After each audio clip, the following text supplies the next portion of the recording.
Pagtapos manggaling sa Hengston District, mabilis na naglakad sina Layla at Dane papunta sa lecture hall, kung saan nagtipon ang iba't ibang estudyante mula sa iba't ibang departamento. Kilalang-kilala na ang mga lektura sa departamento ng mahika, ay lubhang patok sa lahat. Karaniwan, ang mga estudyante mula sa iba't ibang larangan, ay dumadalo lamang sa unang araw ng oryentasyon at umaalis na pagkatapos. Ngunit sa araw na ito, may isang hindi pangkaraniwang panauhin. Isang senior na nagngangalang Arthur. Base sa reaksyon ng iba, mukhang isa siyang bigatin. Si Arthur Jomet, ang kinatawan ng ika-5 taon sa departamento ng mahika, ay dumaan upang makilala ang isang partikular na tao. Ang nag-iisang estudyanteng nag-aaral ng higit sa isang larangan sa buong akademya. Si Dane Sugres. Sinabi niya sa kanyang mga kaklase na dadalo si Dane sa klase. Ngunit hindi pa nila ito nakikita. Iniutos ni Arthur sa kanyang mga junior na dalhin si Dane diretso sa kanya pagdating nito. Dahil si Dane ay kapatid ni Arabella, ang iniidolo ng marami, kasama na si Arthur. Marami ang nagmamasid ng mabuti sa batang Sugres. Biglang may kaguluhang naganap nang pumasok ang dalawang estudyante sa lecture hall. Ang mga estudyanteng hindi pa nakakita kay Dane noon, ay nagsiksikan upang masulyapan ang misteryosong bagong dating. Namangha sila sa kanyang kaakit-akit na mukha at berdeng mata. Katabi niya si Layla Thermayon. Hindi sanay si Dane sa ganitong klaseng atensyon.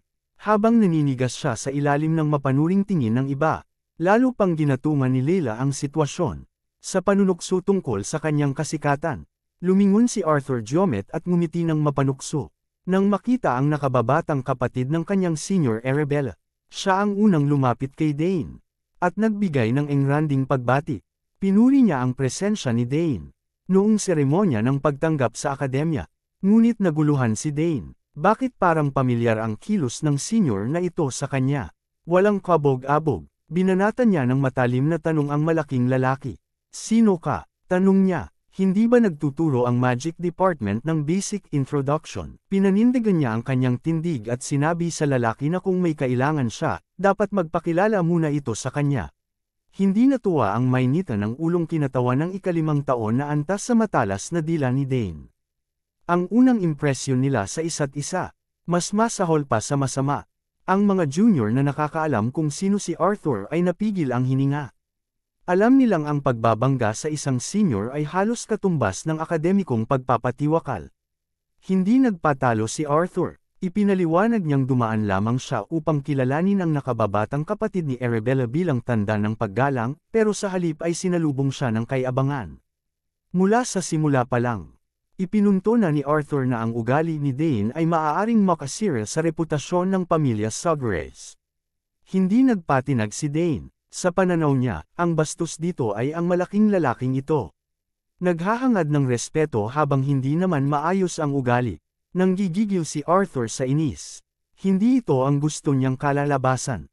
Kung hahayaan niyang matapos ang usapan ng ganito, kakalat agad ang balita, at siguradong maaapektuhan ang kanyang reputasyon. Mabilis siyang nag-iisip ng paraan para ayusin ito, nang hindi mapipiko ng nakakatakot na si Arabella. Walang babala. Biglang pinasiklab ni Arthur ang mana sa kanyang mga kamay. Handa nang bigyan ng leksyon ang bibong si Dane Sugres. Napansin ni Dane ang pagbuo ng mana sa kamay ng senior. At agad siyang naghanda para dito. Ngunit bago pa man sila magkasalpukan, isang libro ang malakas na bumagsak sa mesa.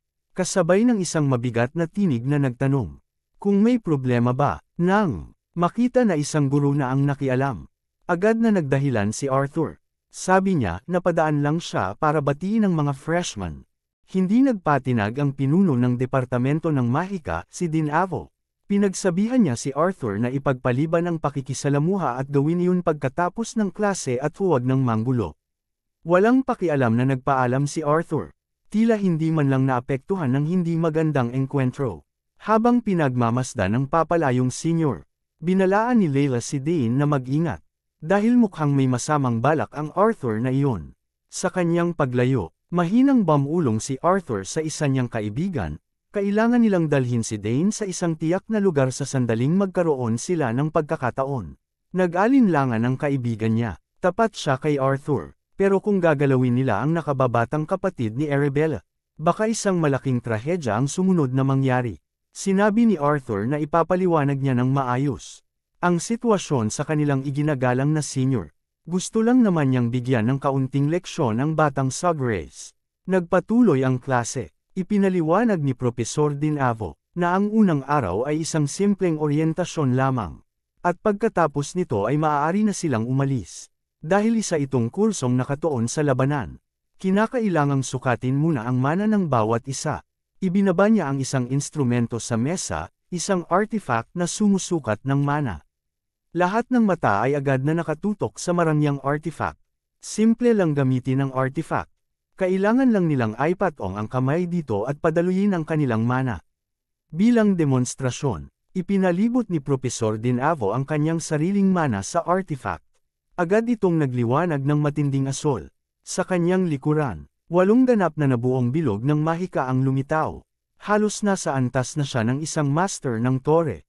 Nagulat ang mga estudyante. Halos wala sa kanila ang nakakita na ng isang ganap na 8-ring mage. Matapos magpakitang gilas, ipinaliwanag ni Propesor Dinavo na kahit nasa parehong antas ng bilog ang isang tao, nagiging mas madilim ang kulay nito kapag mas mataas ang level nito. Minsan, may mga pagkakataon pang ang hindi lumilitaw ang bilog. Gayunpaman, ang kawalan ng bilog ay hindi nangangahulugan na wala ng talento ang isang estudyante. Walang dapat ipag-alala, dahil may mga tao lang talaga na hindi pa nakakabuo ng kanilang bilog. Dahil dito, ngayong araw, hindi lang sila aasa sa circle verification. Ayon sa pamantayan ng akademya, ang lahat ng tinatanggap sa Departamento ng Mahika ay dapat marunong man lang ng beginner magic. Nagpatawag si Propesor Dinavo ng hindi mabilang na mga bola, at ipinaliwanag na ito ang gagamitin nila upang masukat ng mas eksakto ang kanilang mana. Napatingin si Dane sa mga asul na orb. Walang ideya kung paano makakayang sukatin ng mga bilog na bagay na ito ang mana ng mas tumpak. Muli, ipinakita ng propesor ang kanyang pamamaraan. Gamit ang beginner magic na psychokinesis, pinalipad niya ang lahat ng bola ng sabay-sabay. Ang gagawin ng mga estudyante ay ipakita kung ilan sa mga bolang ito ang kaya nilang manipulahin gamit ang isang simpleng mahika. Sa isang kumpas ng kamay, pinagalaw ng mabilis ni Dinavo ang mga bola gamit ang napakalaking enerhiyang Kaintiko. Gumawa siya ng tuloy-tuloy na daloy ng mana at pinaabot sa sukdulan ang bilis ng mga orb. Lahat ng estudyante ay nakatutok. Sinusuri ng maigi ang bawat galaw ng kamay ng propesor. Hindi pa sila nakakita ng mga runes na nabuo ng ganoon kaperpekto. Habang namamangha ang mga karaniwang estudyante, para kay Leila, walang kwenta ang ganitong pagpapakitang gilas. Kahit ang beginner magic ay nag-iiba-iba sa lakas at precision. Depende sa gumagamit. Ang kailangan lang nilang gawin ay padaluyin ang kanilang mana sa bawat isang orb. Para sa isang baguhan, ang makontrol ang 3 bola ng sabay-sabay ay maituturing ng napakahusay. Lumingon si Leila kay Dane at tinanong kung kaya ba niyang manipulahin ang higit pa sa 3 piraso. Bago pa siya makasagot, tinawag ni Propesor Dinavo si Arthur mula sa likod ng silid-aralan. Isa lang namang auditor sa klase ang mayabang na 5th year na ito. Ngunit nakita ito ni Dinavo bilang magandang pagkakataon upang ipakita sa lahat ang antas ng isang natatanging senior. Nagningning ang mata ni Arthur sa pagkakataong magpakitang gilas. Masaya niyang tinanggap ang alok ni Dinavo, at balak niyang ipakita ang kanyang kalamangan kay Dane Suggrace. Kagaya ni Arthur, inaabangan din ni Dane ang magiging performance ng mayabang na senior. Lumapit si Arthur sa mesa at pinadaloy ang kanyang mana sa artifact. Napuno ng ingay ang silid-aralan nang makita ng lahat ang 4 na bilog ni Arthur, na may napakalalim na kulay. Pinuri siya ni Propesor Dinavo dahil sa patuloy niyang pagpapahusay ng kanyang talento. Mapagpakumbabang sumagot si Arthur. Punong-puno ng ngiti ang propesor. Karaniwan, 4 na bilog lamang ang nakakamit pagkatapos ng pagtatapos sa akademya. Si Arthur ay patunay na ang mga may talento ay laging makakahanap ng paraan upang magningning. Nagpatuloy ang propesor sa pagpupuri. Sinabi sa mga freshman na manatiling maging malapit sa kinatawan ng ika-5 taon. Dahil maaaring makatulong ang kanyang payo upang mapahusay ang kanilang mahika. Tuwang-tuwa ang mayabang na senior habang ini-enjoy ang kanyang spotlight. Sa kanyang isipan, siguradong natatakot na si Dane sa kanyang ipinakita. Hindi niya alam, ni hindi man lang interesado si Dane sa hamak niyang 4 na bilog. Sumunod ang pagsubok sa pagkontrol ng bola. Magaling ang pagkontrol ni Arthur, halos perpekto ang kanyang pagmamaniobra. Ang mas kahanga-hanga ay ang dami ng ball ang kaya niyang manipulahin ng sabay-sabay. Ngunit kung tititigan mong mabuti ang hambog na senior, mapapansin mong pinagpapawisan na siya at nahihirapan sa matinding mental na bigat ng sabay-sabay na pagkontrol ng pinakamataas na bilang ng bola na kaya niyang kontrolin. Sa isip ni Arthur, siguradong manghang-mangha na ang mga freshman sa kanyang ipinapakita. Pero si Dane, wala lang. Tiningnan niya lang si Arthur nang walang emosyon. Pagkatapos ng pagpapakitang gilas ni Arthur, tinawag ni Propesor Dinavo ang mga freshman upang magbigay ng palakpakan para sa kanilang senior. Ramdam ang pagmamalaki sa mukha ng propesor. Proud siya sa naging pag-unlad ni Arthur. Bilang dati niyang estudyante, mabilis na sumulyap si Arthur kay Dane. Sabik na makita kung anong antas ng mana mayroon siya. Ngunit biglang naging seryoso ang mukha ni Propesor Dinavo. Humarap siya sa klase at nagbabala. Ang mga hindi kumpiyansa sa kanilang kakayahang kontrolin ang kanilang mana ay mas mabuting umalis na ngayon. Lumipas ang ilang saglit, pero wala ni isa mang estudyante ang tumayo. Narating na nila ito at wala nang atrasan. Formal nang magsisimula ang pagsusulit. Mula sa unang hanay ng klase hanggang sa likuran. Habang ang mga estudyante sa harapan ay lumapit sa unahan ng silid-aralan. Pinapanood lang sila nina Layla at Dane mula sa malayo. Hindi natuwa si Layla sa format ng pagsusulit na ito. Tinatawag nilang orientation ang unang araw. Pero ang totoo, isa lang itong paraan upang ilantad ang kakayahan ng bawat isa sa lahat. Mukhang ganito rin ang iniisip ni Dane. Ngunit ganito talaga ang patakaran sa akademya. Isa-isang lumapit ang mga estudyante sa harapan at sinukat ang kanilang kasalukuyang mana. Habang abala si Propesor Dinavo sa pagkuha ng tala, ilang estudyante ang nagningning sa tuwa nang makakita sila ng kahit isang bilog na unti-unting nabubuo sa kanilang harapan. Siyempre, mayroon ding hindi nagkaroon ng sapat na mana upang makabuo ng bilog. Ganoon din ang nangyari sa pagsubok sa bola. Mas mahigpit pa nga ito, dahil ipinakita kung gaano kahirap ang paggamit ng psychokinesis ng may lubos na precision. Mula sa malayo, nakangising pinagmamasdan nina Arthur at ng kanyang mga kasamahan ang mga estudyanteng hindi nakakapasa sa pagsusulit. Hanggang sa isang partikular na estudyante ang lumapit sa harapan at agad na nag-focus ang mga nakatatandang estudyante. Iniunat ni Dane Suggrace ang kanyang kamay. Hinawakan ang artifact ng pagsukat ng mana. At dahan-daw ang pinadaloy ang kanyang enerhiya rito. Si Arthur ay sabik nang makita kung paano mawawala ang kayabangan ni Dane kapag nakita nito ang agwat sa pagitan nila. Pagkatapos ng insidente sa Misty Garden, maging si Dane ay naiintriga na rin kung ano ang antas ng kanyang mana. Dahil na-absorb niya ang ancient magic, tiyak na may pagbabago sa antas ng kanyang mana.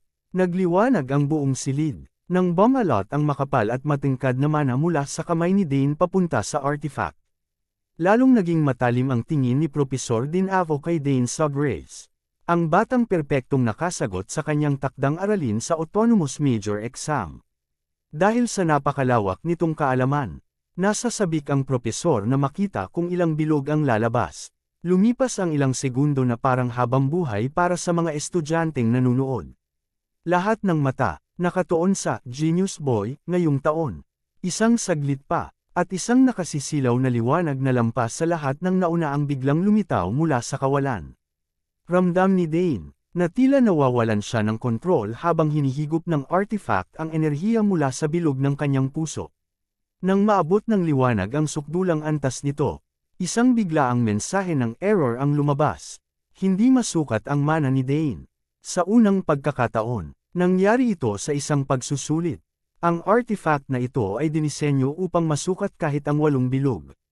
Ngunit ngayon, walang makapagpaliwanag kung bakit ito nabigo. Paulit-ulit na binasa ni Dane ang pulang babala sa harapan niya. Pero kahit siya mismo, walang paliwanag para sa naging resulta. Huminga ng malalim si Layla. Napasinghap si Arthur. Ang buong klase ay natahimik. Maging si Propesor Dinavo ay nagpakita ng isang komplikadong ekspresyon sa kanyang mga mukha. Ang mga estudyanteng nakapila pa ay agad na nagreklamo, ni hindi pa raw sila natatawag. Pero nawasak na agad ni Dane sa Grace ang artifact. Ayaw nilang paniwalaan ang unable to measure na resulta. Para sa kanila, nangangahulugan lang iyon na baka wala talagang kahit isang bilog si Dane. Samantala, nagninilay-nilay si Dane, at napatanong sa isipan na baka may kinalaman ang ancient magic na kanyang naabsorb. Sa loob ng maraming taon, na ginagawa ni Propesor Dinavo ang pagsusulit na ito, tiyak siya sa 100% na katumpakan ng artifact. Kaya nitong tukuyin kahit ang mga nagtatangkang itago ang tunay nilang antas. Pero ang unable to measure ay bago sa kanya. Sigurado siyang kahit ang kanyang mga kasamahan ay hindi pa nakikita ang ganitong pangyayari. Upang pakalmeyan ang klase, ipinaliwag na lang niya na posibleng nag-overload ang artifact. Sa ngayon, itutuloy na lang nila ang pagsubok ni Dane sa bola. Para kay Arthur, ang mensahe ng error ay patunay lang na wala talagang kakayahan si Dane sa Grace pagdating sa mahika. Samantalang si Dane, nadismaya sa pagkabigo ng artifact. Pero hindi pa tapos ang lahat. May pagkakataon pa siyang subukan ang pagsubok sa bola. Ang problema lang, hindi rin siya sigurado kung gagana ba't ito rito. Pumikit siya, at inalala ang psychokinesis spell na ipinakita ng propesor kanina. Buong focus na tinaas ni Dane ang kanyang kamay. At biglang bumalot sa paligid ang di mabilang na hibla ng nag-aalab na sinaunang mana. Ginaya niya ang kilos ng propesor. At sa isang iglap, lahat ng bola ay lumabas sa kanilang lalagyan at lumutang sa hangin. Nagimbal ang buong klase, puno ng katahimikan ng silid-aralan. Lahat ng estudyante ay natulala. Si Dane sa Grace ay ginagalaw ang bawat bola na parang wala lang sa kanya. Ang pagpapalutang ng kahit 5 bola sa loob ng ilang segundo ay isa ng mahirap na gawain. Pero ginawa iyon ni Dane at higit pa sa 5 ang pinalutang. Na parang walang kahirap-hirap, nakapako sa kinatatayuan si Arthur. Noong siya ang tinawag para magpakitang gilas kanina, lumakad pa siya ng mayabang. Ngayon, ang kanyang kumpiyansa ay tuluyan ng nadurog sa harap ng isang tunay na henyo. Ni hindi na niya maintindihan kung paano naging posible ang lahat ng ito. Si Layla, na unti-unti nang nasasanay sa mga hindi makataong kakayahan ni Dane, ay mas mabilis na nakabawi mula sa pagkagulat kaysa sa iba. Sa puntong ito, tinatanggap na lang niya ang bawat hindi makatwirang bagay na nagagawa nito. Samantala, si Dane ay panandaliang kinabahan. Hindi niya inasahan na lahat ng orbs ay lilipad ng sabay-sabay. Mukhang ang pag-absorb niya ng sinaunang mana ang nagbigay sa kanya ng ganitong pambihirang kakayahan. Mabilis siyang nakarecover mula sa gulat. At dahan-daang inigalaw ang kanyang mga kamay. Dahil napako na sa kanya ang lahat ng atensyon.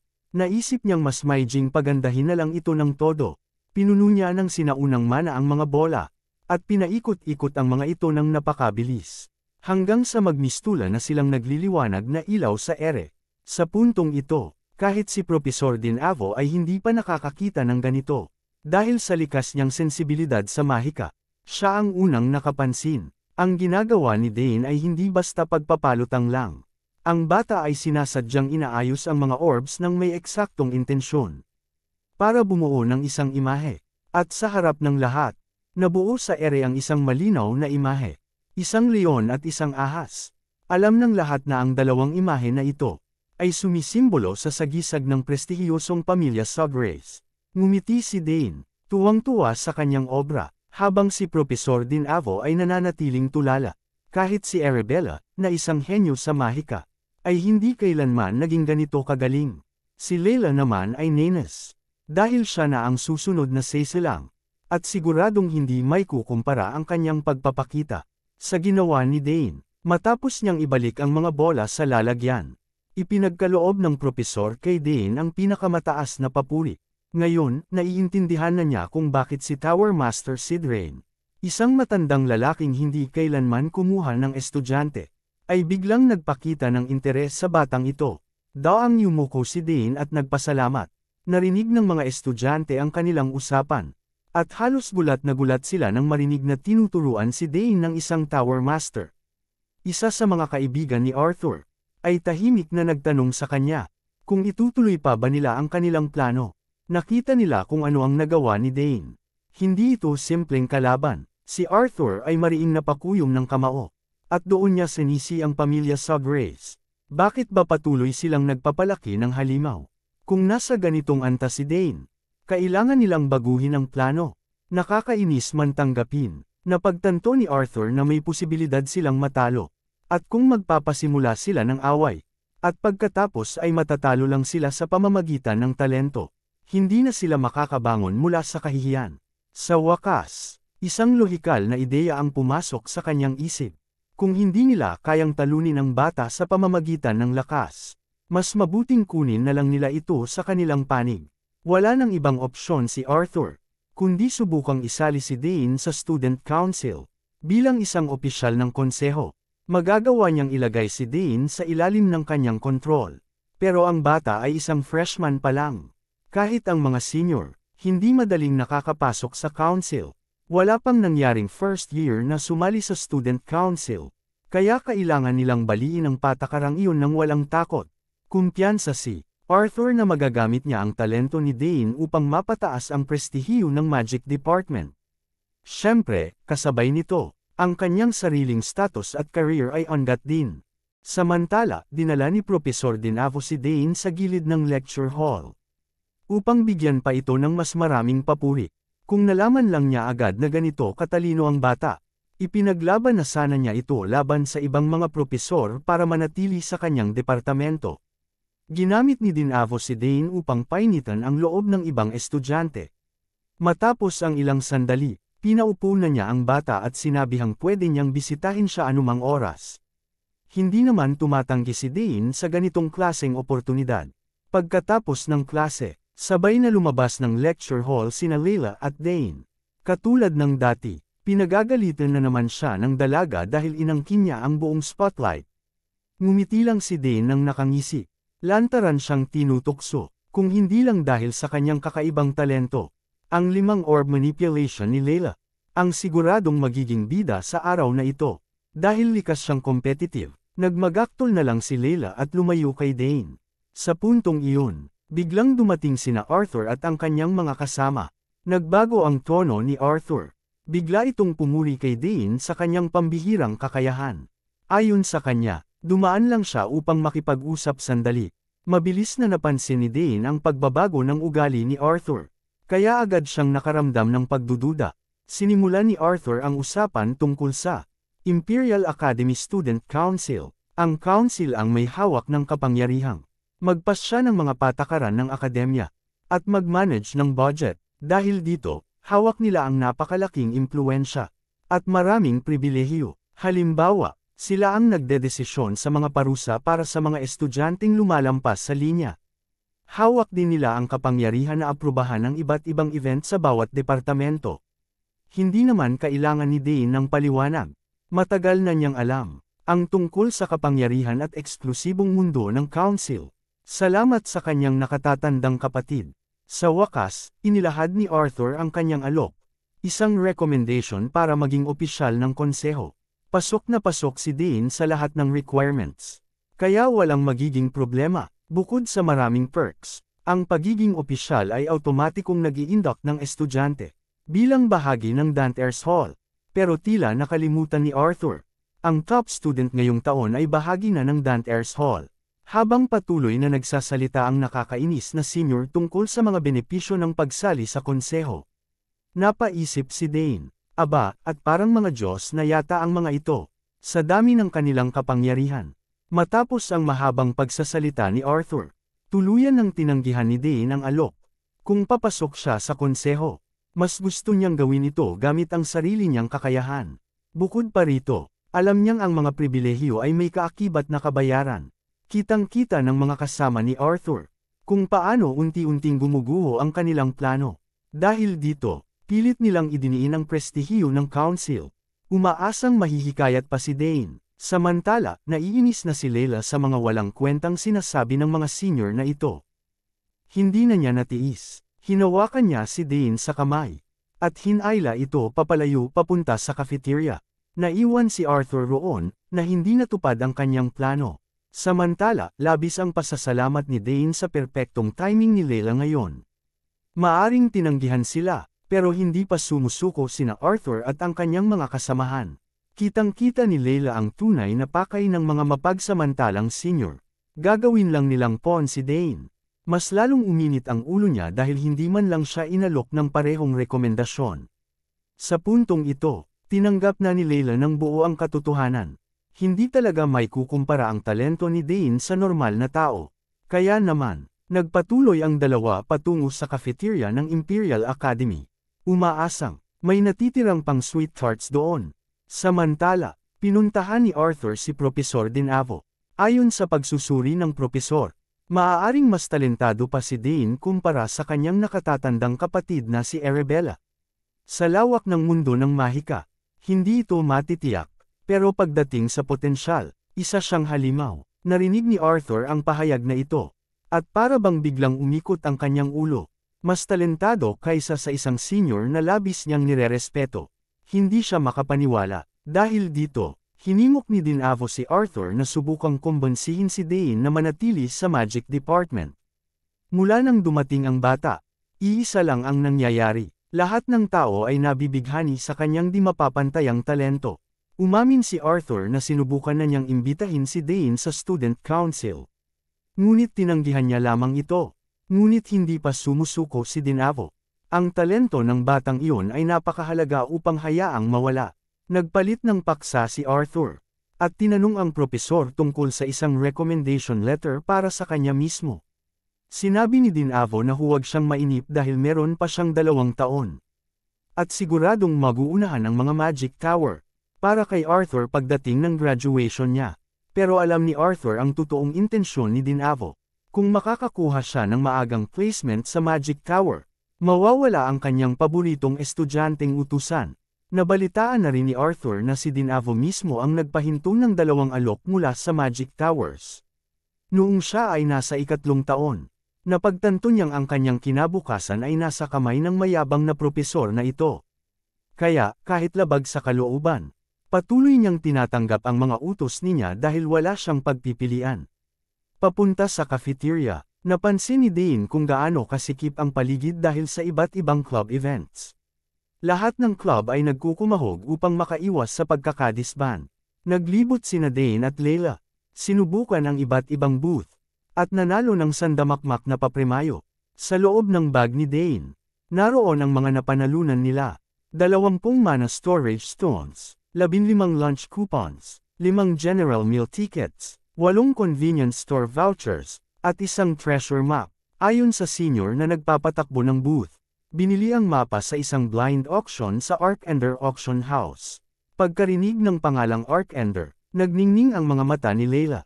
May posibilidad kaya na isang tunay na kayamanan ito. Minsan nang ikinwento ng ama ni Dane sa kanya ang tungkol sa Arkender Auction House. Isang sentro ng mga bihira at napakagandang kalakal mula sa buong imperyo. Ang pinakamagagaling na appraiser sa bansa ang masusing nagsusuri ng bawat item. Tinitiyak ang pagiging tunay ng mga ito. Ang selyo ng treasure map ay nananatiling buo. Walang anumang palatandaan ng pandaraya. Sa dami ng kwento tungkol sa mga lihim na lugar at misteryo sa akademya. Hindi malabong may katotohanan ito. Tinitigan ni Dane ang mapa.